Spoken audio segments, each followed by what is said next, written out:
What sort of frozen, pre-cooked food are you supplying? Well, supreme, de volaille à la kiev, moussaka, shashlik, things of that sort. Give that to me in English.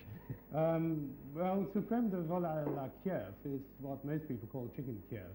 And it is, in fact, the breast and the wing of the chicken flattened out, rolled round a torpedo shape of butter, deep fried, and rather it's a Russian dish, of course.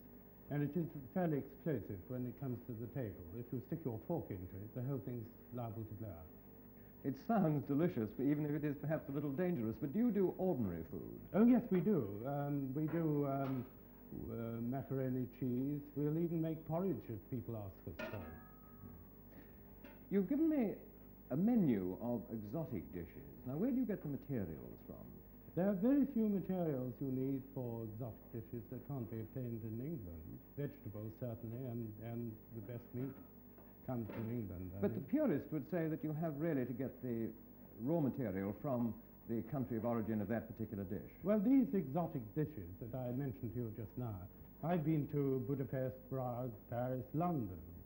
And rather, one of the disappointing things is that if you go to really good restaurants in any of those places, the dishes, if they are properly prepared, are exactly the same.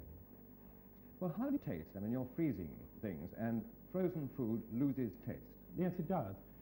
You have to be very careful. You have to balance the taste very carefully for freezing. For instance, there are some flavors that are accentuated, and you have to cut those back a bit. And there are some that you have to augment so as to compensate for the loss in flavor. And that is the art of cooking for deep freezing. What about the problem between cooking for frozen food compared with cooking it in the ordinary way? I think the difference is, first, the main difference is that even if a housewife is cooking for her own deep freeze cabinet, you cook in quantity.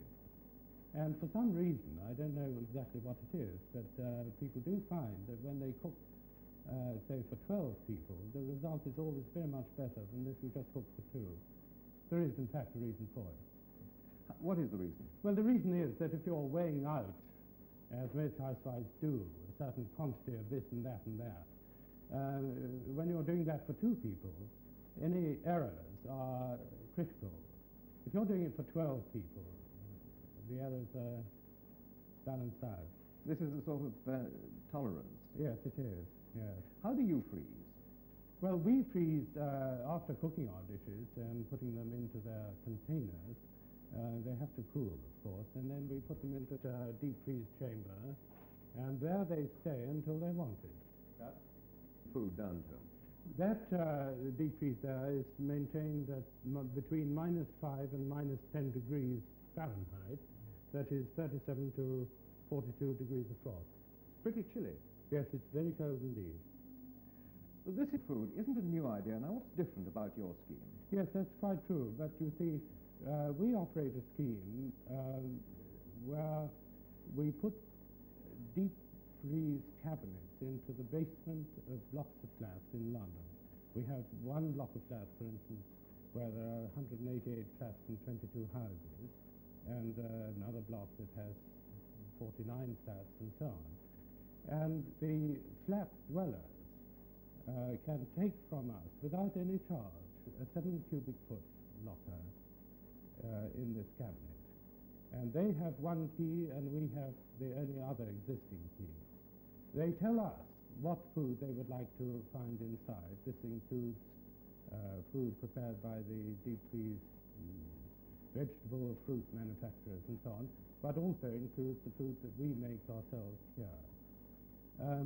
Then once a week we go round to these lockers and we see what has been used, and we either replenish it or put something else in if they've left a note or they've telephoned to us or something and told us to put something else. And at the end of that week we send them an invoice so that they know week by week what they're being charged for. And at the end of the month we send them a statement, and that's the first time they've... Well, this is one of the important things. The moment it comes out of our deep freeze chamber, it goes into a refrigerated van, which freezes as it travels along the road.